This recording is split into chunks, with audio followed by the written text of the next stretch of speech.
realities of the subconscious was a young Austrian in the early 20th century. Working in Vienna around the time of the father of psychoanalysis, Sigmund Freud.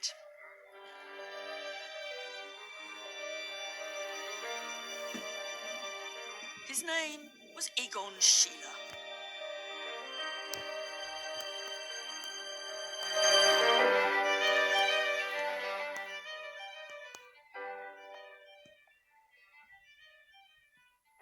Schiele has been one of the most tragic victims of our modern fondness for explaining art as the agony of the artist genius.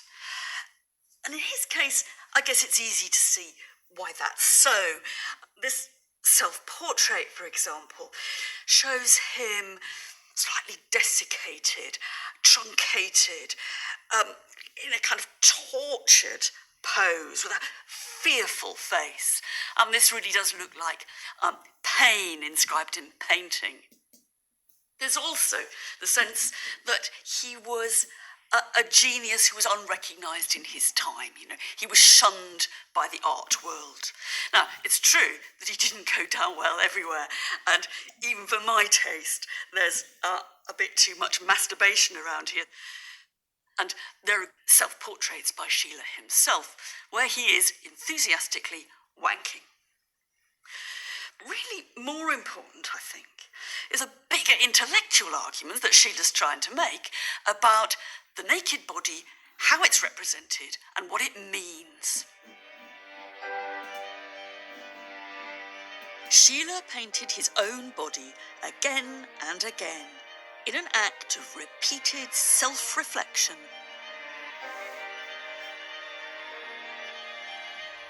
Almost universally in Schiele's nudes, the figures are quite isolated.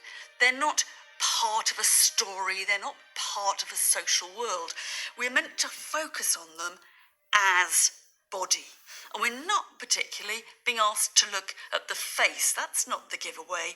It's the nude flesh.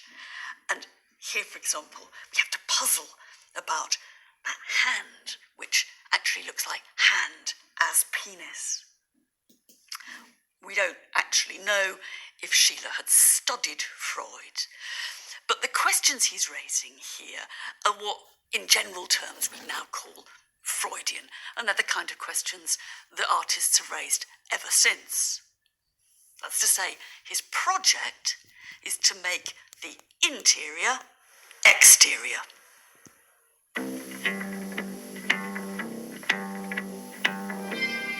In pursuit of psychological truths, Schiele rejected artistic conventions of beauty and modesty. Around 50 years later, another artist, the grandson of Sigmund Freud in fact, made a similar choice, pursuing honesty of a different sort, a near obsessive commitment to revealing the body in uncompromising, fleshy and forensic detail. Lucian Freud scrutinised, in his words, the human animal, famously demanding many months of sittings to complete a single painting. But he could put his subjects under other pressures too. His female nudes may not be conventional illustrations of the desirable body, but his mix of art and sex has long been talked about. He slept with a number of his models, one of whom has spoken openly of his predatoriness, and he had at least 14 children. Cosette McCreary sat for the artist in 2003, when Freud was 80 and she was in her mid-30s. An old friend of one of his daughters. By then she'd known him for over 20 years. But she was still not entirely sure what she was letting herself in for. In your mind, of course, you kind of want to look your best. So, of course, you know, you're sort of lying there like some sort of Olympia kind of thing with a very flat stomach. And he was saying, no, sit how would you normally sit And then the sort of rolls of flesh start. And I always felt very much like he brought me into the process. On the painting, there's like a stabbed pillow and there's these cherries that he'd always wanted to paint. And he actually talked to me about that and said, what do you think? And what did you feel about it? Did you like it? Did I? That's an interesting question. When he first started painting my face, an art critic called Bill Fever had been in, and he actually remarked, he's painted you as pretty as you are. And it was like Lucien had had an electric shock. And the next day I came for a sitting, I looked at it and I was like, what have you done to my mouth? And he made my mouth very crooked.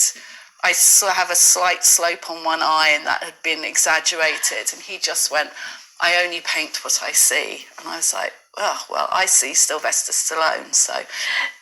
You must have known something about Freud's reputation as well. Sexual predator, you might say. I mean, basically, did he try to seduce you? It, of course, was part of the sort of the myth of Lucien, and definitely that was in my mind. Whether or not he, to quote you, ever, tried to seduce me, it never came about. I mean, he was very intense, and there was definitely this animal magnetism about him. In a lot of ways, I think he played up on that. But I realised that actually quite a lot of that was to do with the fact that when he engaged with you, when he looked at you, he was completely focused on you. I mean, maybe I'm kidding myself that there wasn't anything sort of sexual about it. Yeah, it was quite an odd dynamic. Cosette's is only one account, and every model has his or her own story. As I suppose I myself found, modelling is an act of trust, and for some it comes with a risk of exploitation.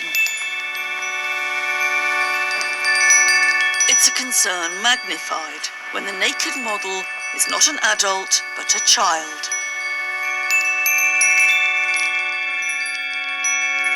This is very much a contemporary anxiety. In the 19th and early 20th centuries, unclothed boys enjoying the great outdoors were a popular subject. And some artists took photographs of semi-clad young girls too. But today, our own awareness of the sexual abuse of children means it's hard not to see something disturbing in works of this kind. And when images of naked children present a more complex view of childhood, the challenges magnify. In the early 1990s, the American photographer Sally Mann faced criticism when she exhibited pictures and published a book showing her 3 young children, naked or semi-clad, around their home in rural Virginia. This was before the age of the internet, so also before the age of anxiety about how images of children could be spread. But even at the time, critics denounced some of the works as exploitative and pornographic. The collection was hugely controversial, even though only about a quarter of the photographs showed children with no clothes on. Most of the album was really a meditation on the visual impact of kids in different themes. There were kids wetting the bed, kids with cuts, kids with spots, children with their elderly relatives. And you get an insight into the strange texture of the child's body. I think one of my favourite photographs is a pair of kids' legs covered in dried out flour paste, almost making the children's legs look as if they were the legs of an old person. I suppose I can see why these naked photographs might have been shocking if you took them on their own. A lot of them, the children seem very knowing. These aren't kids caught unawares. They're modelling or posing, and that puts the viewer in an awkward position. Have we just come across somebody's family album here, or are we being asked to think of these kids as objects of desire? And that, of course, is underlined by the fact that in modern culture, photography is the prime medium of pornography. But again, you think, well, why shouldn't I enjoy the images of children's bodies and the beauty of children's bodies? Man let her children veto any image they did not want shown. And as adults, they've never claimed they were exploited. But not every artist who uses their own child's body for inspiration does so innocently. And that forces us to question how we then should treat their work. Eric Gill was an acclaimed sculptor, typeface designer and printmaker. His naked version of Ariel from Shakespeare's Tempest stands above the entrance to the BBC's broadcasting house.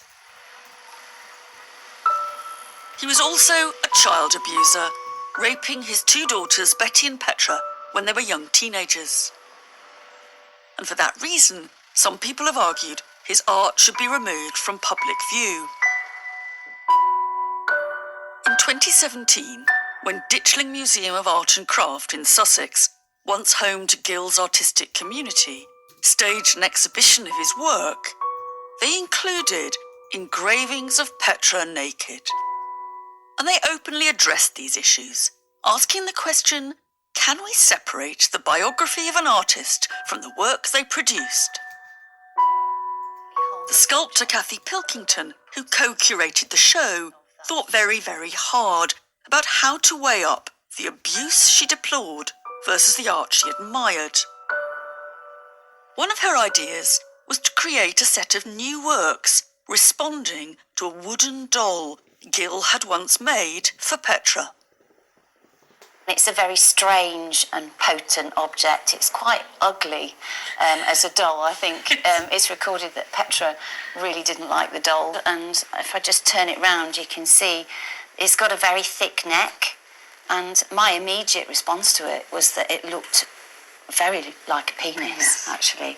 I think what's most disturbing about this is that really the only bit of detail that you get on it is the genitals. That's right.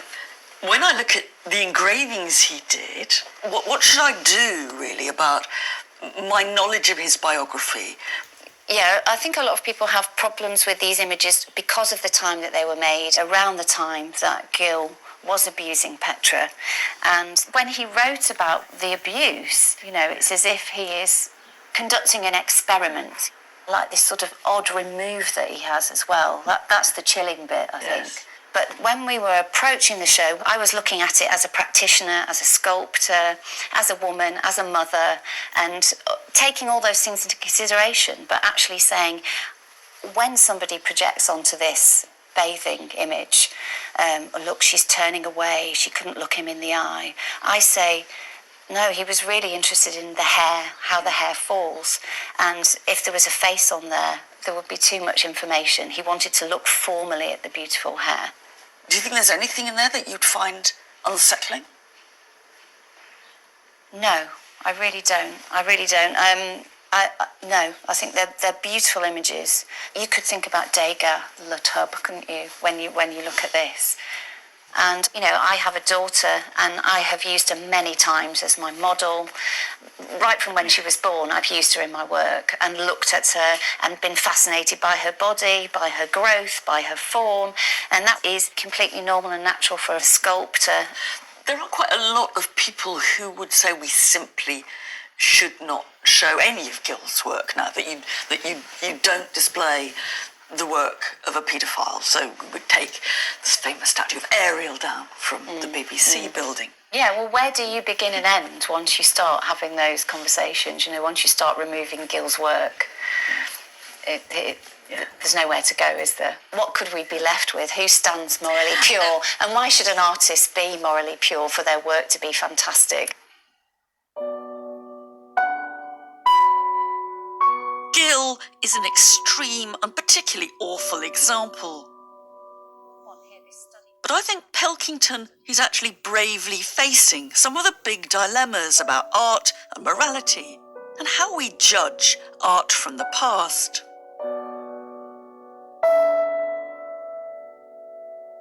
Recently, the way artists such as Pablo Picasso and Paul Gauguin treated some of the women in their lives has been forcefully criticised.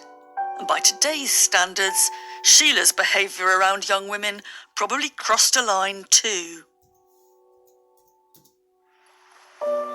And though we know that there have always been questions about artists' morals, we have very little idea about exactly what most of those great artists before the 19th century got up to.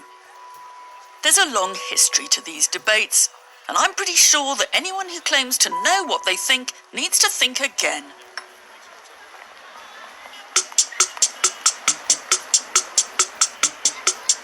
There's one more discussion we're right in the middle of that I think will also impact on the future of the nude. And it's about gender. In the last few decades, we've come to understand more clearly the tension between how someone might appear to the world and who they feel themselves to be. Man, woman, or both.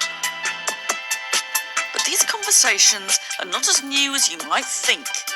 As I've often found, the ancients got there first. Witness this piece of Roman art at the Louvre. This is one of my favourite pieces of ancient sculpture. You come up to her from this side and you see this gorgeous, sleeping woman. And the temptation to sort of touch her is almost irresistible. And you can't resist just taking a step round her. It's one of those pieces where actually it turns out you only get the point if you get to the other side. That's why I like it so much. Because when we get to the other side, there's a surprise. Now you see both breasts and a penis. Now, they're not the only figure in the ancient world to do this. In the centuries after that first female nude Aphrodite in the 4th century BC, there are a number of these hermaphrodites, they were called, in sculpture and in paint. And it's been puzzling to people what they really mean. Some people think it's a kind of rich man's dinner party joke. You bring your guests round here and they get a surprise. Other people think that there's a sort of outing of the male gaze going on here. You come up, you see this luscious object. When you come round here, you find they're a bit more complicated. But I can't help thinking that there are bigger questions here too. That 2,000 years ago, the ancients are asking what it is that genitalia have to do with gender identity. What does it mean to be a man or a woman? And in fact, can you be both?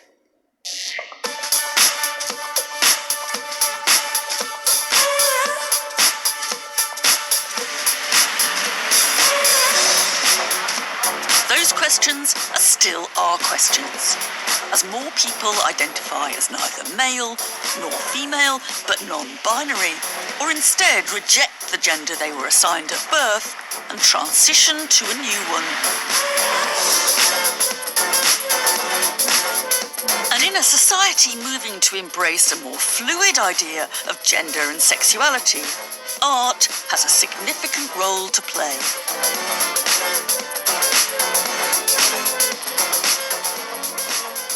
Jared, can I ask you how you got into being a trans life model? Yeah, so it was a couple of different reasons. Partly for the money. That was helpful.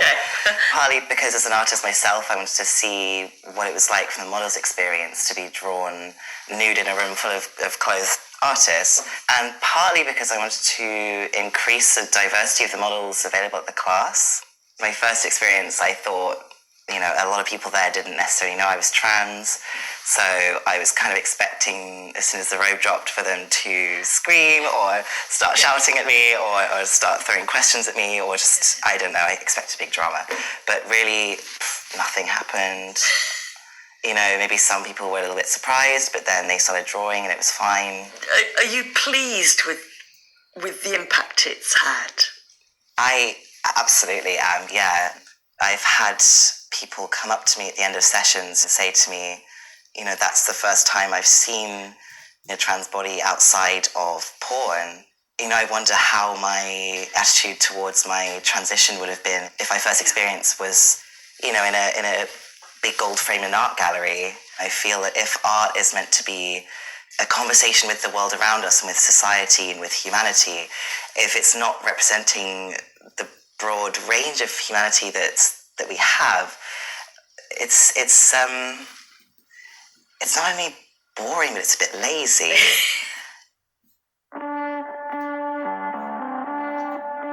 I agree with Jared, but I can't help wondering what a more fluid view of gender might mean for the Western nude.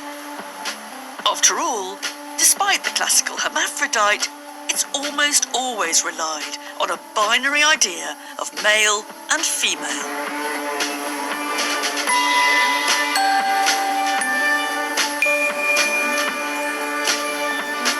Kiss My Genders at the Hayward Gallery at London South Bank Centre was an exhibition that explored and celebrated diverse gender identities. And there, I certainly found plenty of naked flesh.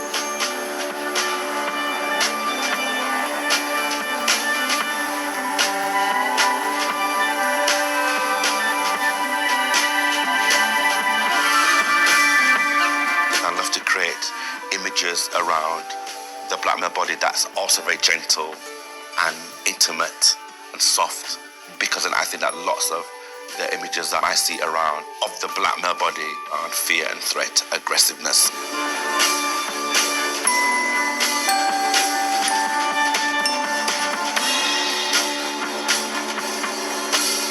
A lot of the images reference classical art history.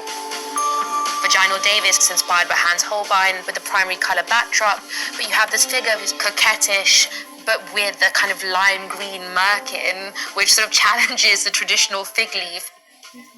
It's not so much to cover up, but to show that the idea of covering up is something quite redundant.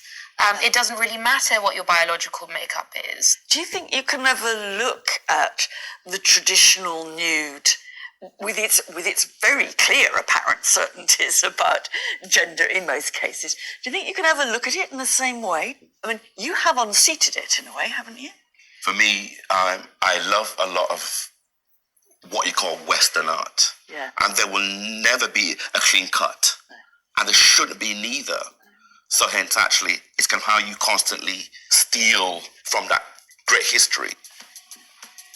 I think there's a ways and that bodies have been kind of locked into something, and I think I'm artists, an activist, say, well, actually, what other kinds of work can I create?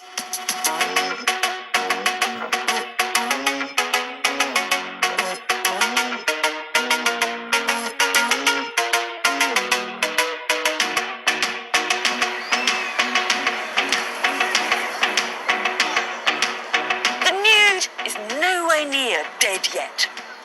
If it sometimes makes us feel uncomfortable, if it still has the power to shock, well, so it should. Because all those languid Venuses, suffering Jesuses, private parts, folds of flesh, they all raise awkward but essential questions about who we are. The bottom line for me is that after more than 2,000 years, the nude is still making us confront our own bodies, our own selves, and many different versions of what it is to be human. it still, in whatever form, be unsettling people in another 2,000 years? Of course, I can't know, but I wouldn't be surprised.